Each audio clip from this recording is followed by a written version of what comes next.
Tuh, saya sebenarnya kalau lu udah dimaafin sama mantan bakal nggak harus balikan gitu loh, saya.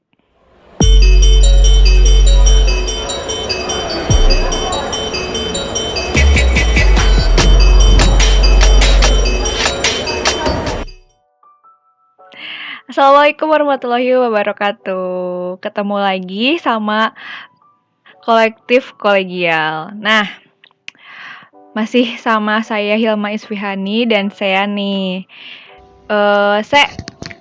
Kemarin kan kita udah datengin teman kita kan ya. Benar. Namanya yang Pipi itu loh, yang kemarin udah cerita. Yang viral itu loh. Yang viral itu. Videonya juga udah tayang. Alhamdulillah. Nanti jangan lupa teman-teman tonton ya. Nah, hari ini juga kita kedatangan teman kita selanjutnya. Iya. Cukup populer di kampus kita ya, Hil ya. Cukup populer di kampus. Dia juga cukup dikenal oleh banyak dosen di fakultas ya. Siapa yang nggak tahu nih orang ini ya? Siapa nih kira-kira, Oke, kita langsung datangkan ya, Hil ya. Bim salabim abrakadabra. Ada nih Widiantoro. Yeay. Gimana Wid? Kabarnya Wid? Alhamdulillah baik Bu. Aduh, tadi perkenalannya kok kayak dilebih-lebihin gitu ya. Sengaja, kan kita memang kayak gitu nanti biar viral, orang banyak yang nonton. Ya, buat ini clickbait. Clickbait. Siap. Ya, alhamdulillah sehat sekarang. Sehat, alhamdulillah. Ya kayak ginilah. Selama pandemi kamu di rumah aja, Wid? Selama pandemi di rumah aja, tapi paling ya keluar kalau ada keperluan, paling main ke rumah teman gitu ya. Oh, punya teman? Kalau ngebol gitu enggak.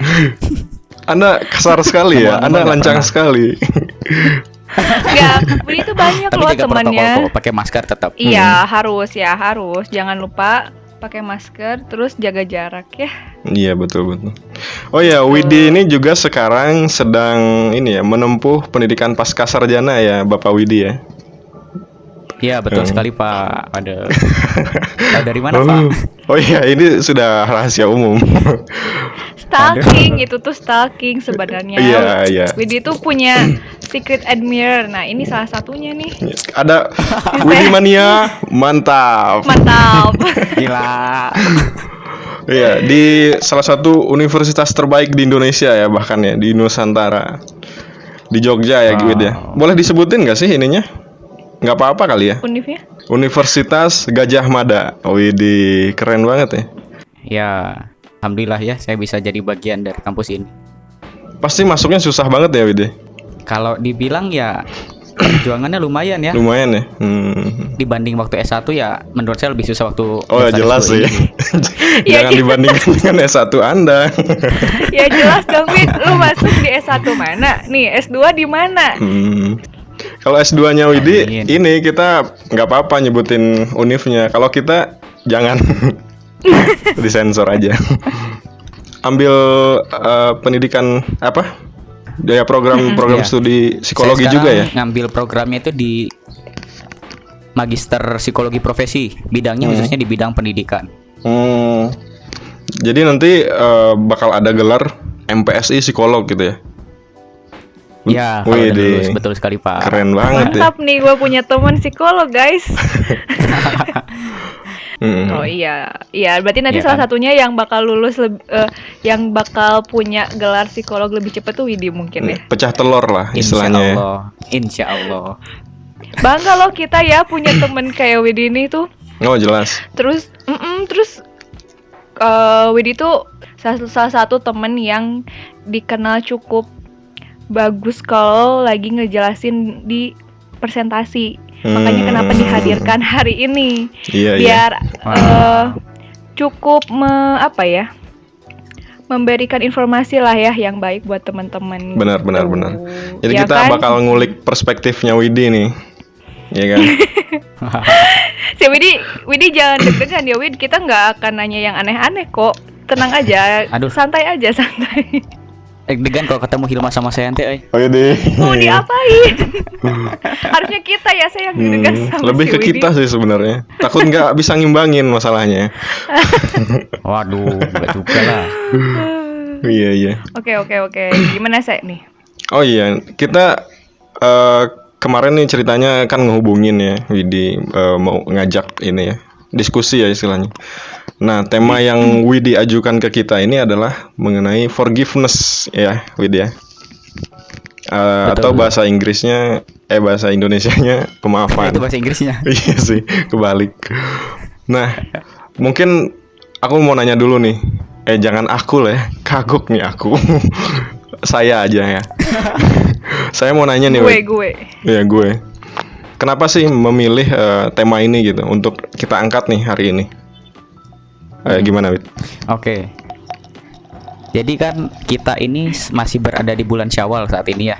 Benar. Mantap. Nah, mantap ya. Kan di tanggal 1 Syawal sendiri kita merayakan Hari Raya Idul Fitri. Di hari raya itu kan kita identik banget sama yang namanya maaf memaafkan. Nah, sementara pada faktanya belum semua orang itu paham apa itu memaafkan, kayak gitu loh. Yeah. Jadi seringkali kan kita bilang udah memaafkan tapi hatinya belum memaafkan.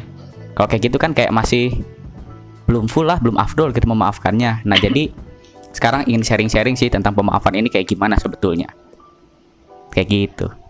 Soalnya biasanya sih ya, sesuatu yang orang tuh kadang sesuatu yang mudah disebutkan tapi sulit untuk dilakukan itu salah satunya memaafkan ya, Wid ya.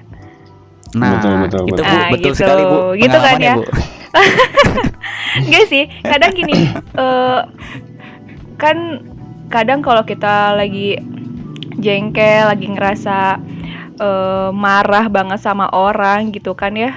Kadang oh ya udah kita maaf-maafan aja gitu ya. Tapi kadang ada sesuatu yang masih ngeganjal sampai akhirnya oh ya udah kita maafin tapi nggak banyak komunikasi sama orang itu gitu kan, kadang gitu. Terus pokoknya sesuatu hal yang kalau kata aku ya sesuatu hal yang sulit untuk dilakukan tapi gampang untuk diucapkan itu salah satunya memaafkan gitu. Gitu Iya, ya. benar-benar. Nah, Wid, sebenarnya memaafkan atau forgiveness ini tuh apa sih gitu? Kalau menurut Om Widi ini tuh. Om Widi. Nah, jadi ya memaafkan itu kayak maknanya memaafkan gitu kan ya. Kita kayak ngasih pengampunan sama orang, kita betul-betul kayak memaklumi dia salahnya di mana kayak gitu.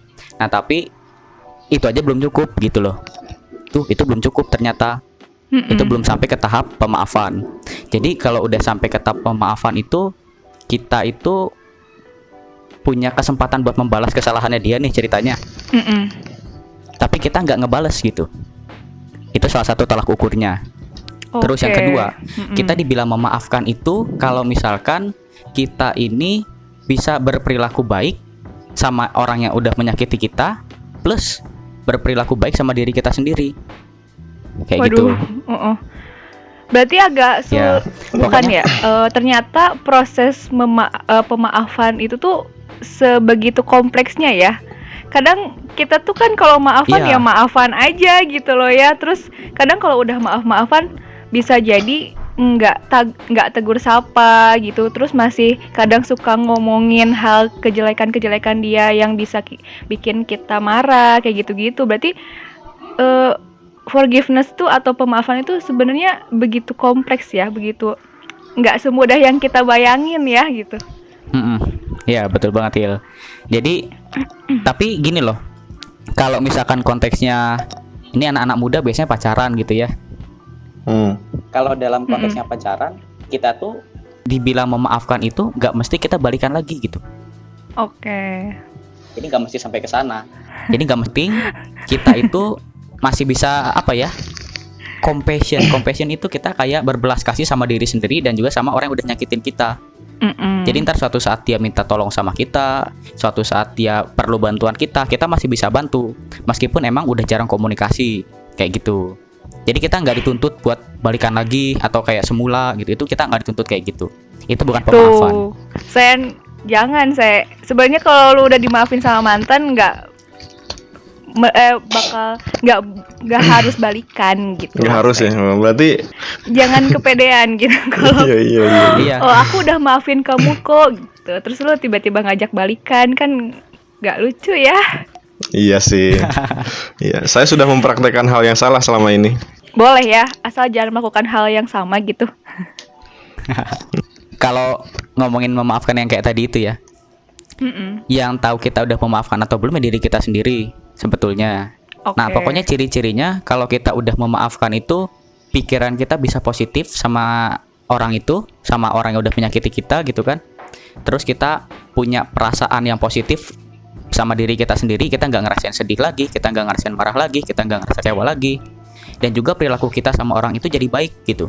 Yang awalnya temu teh diem-diem, delek-delek, nanti kalau udah betul-betul memaafkan ya nggak kayak gitu. Jadi kayak biasa aja gitu, perilakunya bisa mencerminkan perilaku yang berbelas kasih gitu.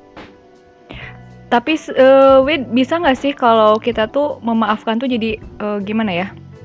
Prosesnya tuh kayak lama-kelamaan nanti juga kita bakal ngemaafin kok kayak gitu. Bisa nggak kayak gitu prosesnya? Atau kita tuh harus merasakan dulu gimana proses memaafkan, atau gimana ya? Itu tuh akan mengalir dengan sendirinya gitu proses memaafkan tuh, atau harus dibantu gitu sama diri kita sendiri, ngerti nggak? Oh, mungkin ini ya, paham, relate sama konsep time will heal gitu kan. Jadi biarkan gitu. waktu yang Iya, menyembuhkan. menyembuhkan, benar. Gitu. Biarkan waktu yang menyembuhkan. Nah, jadi kalau kayak gitu nanti judulnya bukan memaafkan. Kalau kayak gitu. Oh, jadi apa tuh? Kayak gitu judulnya bukan memaafkan. Jadi kalau kita mau memaafkan itu ya kita mulai dari diri kita sendiri. Kita sadar bahwa kita ini mau memaafkan gitu. Ya kan, kebanyakan kita itu banyak banget kan kejadian-kejadian yang bikin kita itu marah sama orang, kesel sama orang, kecewa sama orang gitu kan. Dan hal-hal itu yang membuat kita jadi perlu untuk memaafkan diri kita sendiri dan juga untuk memaafkan orang lain kayak gitu. Jadi tetap harus dimulai dari kesadaran diri kita sendiri. Nah, tapi saya nggak akan share ini ya, kayak tahapan memaafkan dan lain itu kayaknya agak terlalu jauh. Nomor satu yang paling utama yang bisa kita latih saat ini itu ya menyadari apa yang kita rasakan sih. Nomor satu itu. Di podcast sebelumnya saya sempat dengar juga tentang mindfulness ya. Nah, bisa dimulai dari situ gitu. Karena kebanyakan orang-orang di kita itu yang bikin kita sulit memaafkan itu karena kita menekan perasaan gitu. Ya kan, kita pada umumnya itu senang menerima emosi positif dan menolak emosi negatif. Padahal emosi negatif juga kan bagian dari diri kita ya. Kebanyakan gitu kan, kalau marah gak boleh marah, sedih gak boleh sedih, kecewa gak boleh kecewa. Nah, gitu kan. Akhirnya ditahan kita jadi nggak sayang sama diri kita sendiri kalau kayak gitu. Akhirnya apa, kita nggak sadar sama diri kita, gimana kita mau maafin orang, menyadari kesalahan orang itu aja kita nggak tahu gitu. Oke, berarti sebelum kita memaafkan orang lain, kita juga harus memaafkan diri kita juga ya, Wid ya? Harus merasakan dulu emosi yang ada Betul dalam diri banget. kita gitu kan?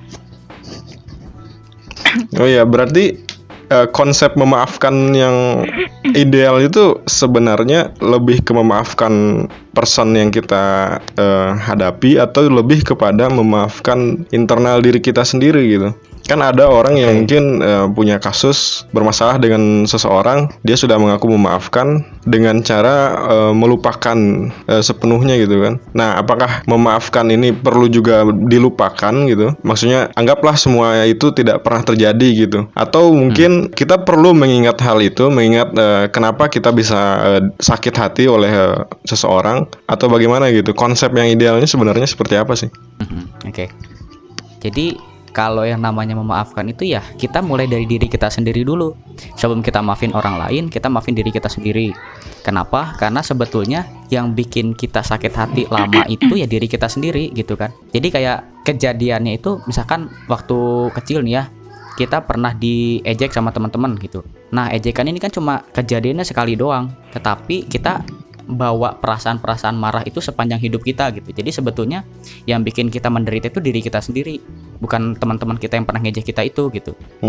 Jadi tetap nomor satu itu kita maafin diri kita sendiri. Kalau udah itu belum cukup gitu. Jadi tetap setelah memaafkan diri sendiri, kita juga memaafkan orang lain gitu. Dan tadi perihal melupakan, memaafkan itu tidak sama dengan melupakan. Kalau melupakan itu mekanismenya gak sehat ya secara psikologis gitu. Karena apa? Kalau misalkan kita melupakan, sebetulnya si ingatan itu tuh masih ada gitu. Masih ada di pikiran kita, yang mana nanti bentuknya itu bisa berubah jadi macam-macam. Iya. Bisa mungkin bakal jadi terhambat perilakunya sehari-hari, bisa jadi ntar prestasi yang jadi jelek di sekolah, atau di kantor bisa jadi ntar kita prestasi kerjanya kurang, atau bahkan kita bisa kena psikologis kayak gitu kalau kita melupakan. Oke, berarti ngaruhnya ke banyak aspek ya kalau kita melupakan kayak gitu mah ya. Iya, Hil. Cukup Bener, Hil. berbahaya ya. Soalnya aku pernah ketemu sama seseorang sih. Ini kita sebut saja Mawar ya. Mawar Si Bejong ya. Mawar. Mawar. Si Mawar ini tuh Boraks. ceritanya dia bermasalah sama ibunya. Oke. Ibunya nikah lagi sama ceritanya ibunya meninggal sama suaminya, ya ayahnya kan. Ya. Terus nikah lagi sama pria lain. Nah, setelah menikah ini tuh jadi apa ya? Jadi berubah lah ibunya. Jadi nggak perhatian lah sama dia gitu waktu dia remaja. Sedangkan remaja itu kayak apa ya? Proses ketika anak ini tuh ngebentuk dirinya gitu loh ya, Wid ya. Nah, dia tuh kehilangan sosok ayah, kehilangan juga sosok ibunya gitu. Tapi sosok ibunya itu yang diharapkan ada tuh ternyata enggak gitu. Nah, ternyata ibunya tuh ketemu sama sama laki-laki ini tuh. Nah, laki-laki ini tuh melecehkan dia atau pelecehan seksual ke dirinya dia gitu, ke si ceweknya, yang si anaknya ini tuh, yang si Mawar ini tuh. Nah, tapi si Mawar ini tuh nggak bisa ngapa-ngapain, nggak bisa marah karena pasti ibunya nggak percaya gitu. Pernah beberapa ngejelasin, ibunya nggak percaya, terus jadi akhirnya dia mendem sendiri dan nah beberapa tahun kemudian, sekarang dia usianya udah 23 tahun, seusia sama kita. Dia nikah, dia jadi apa ya? Jadi takut dan jadi benci gitu sama sosok ibunya sendiri yang jadi mengakibatkan ke dirinya teh jadi nggak percaya diri buat punya anak. Terus kalau keguguran dia malah nyalahin diri dia sendiri dan ibunya. Terus jadi malah pokoknya nggak percaya diri aja kalau dia hamil tuh dia akan menjadi ibu yang baik katanya gitu. Nah, aku tuh jadi keinget sama tadi omongan Widi. Oh, ternyata kalau dia memendam marah dan nggak rilis dan nggak mulai memaafkan diri dia sendiri itu jadi berpengaruh ke aspek-aspek lain ya, Wid ya. Contohnya mungkin itu kali ya. Jadi kata dia tuh, aku tuh takut Hil kalau aku nanti ngelahirin anak, katanya gitu. Punya anak, aku akan jadi kayak ibu aku, katanya gitu. Aku takut nggak bisa jadi orang tua yang baik buat anak aku karena aku pernah ada di posisi sebagai anak yang nggak diperhatiin, katanya gitu. Mungkin itu kali ya salah satu contoh realnya, mungkin kalau kita nggak mulai memaafkan diri kita sendiri dan orang terdekat, mungkin bakal jadi kayak gitu penyebabnya kali ya. Ya tadi salah satu contoh dari Hilma ya, benar banget. Jadi kalau udah posisinya seperti itu kan bisa dibilang dia punya pengalaman traumatis gitu ya. Gitu. Jadi kalau pengalaman traumatis itu memang pemaafannya ini nggak bisa lompat langsung ke memaafkan gitu. Jadi tetap harus dibimbing sama psikolog sih kalau bisa. Kayak gitu soalnya dia beberapa kali keguguran, Wid, masalahnya. Jadi dia tiap hamil keguguran. Nah, itu juga mungkin jadi salah satu proses, jadi traumanya dia tuh mungkin bukan makin parah ya. Aku nggak ngerti juga sih. Cuman aku tuh khawatirnya penyebab dia keguguran itu adalah salah satunya di diri dia sendiri gitu. Banyak kekhawatiran yang ada di dalam diri dia gitu. Makanya kemarin aku kan bukan nggak berhak ya, mungkin beberapa mahasiswa psikologi juga nggak mungkin ngasih arahan yang nggak sesuai gitu. Jadi tapi akhirnya dia bilang gini, ya kalau aku kesusahan banget nanti aku bakal coba ketemu sama psikolog, katanya gitu. Karena mungkin dia udah ngerasa ada sesuatu yang sebenarnya mengganjal di diri dia gitu, karena dia sampai sekarang belum bisa maafin ibunya sih sebenarnya.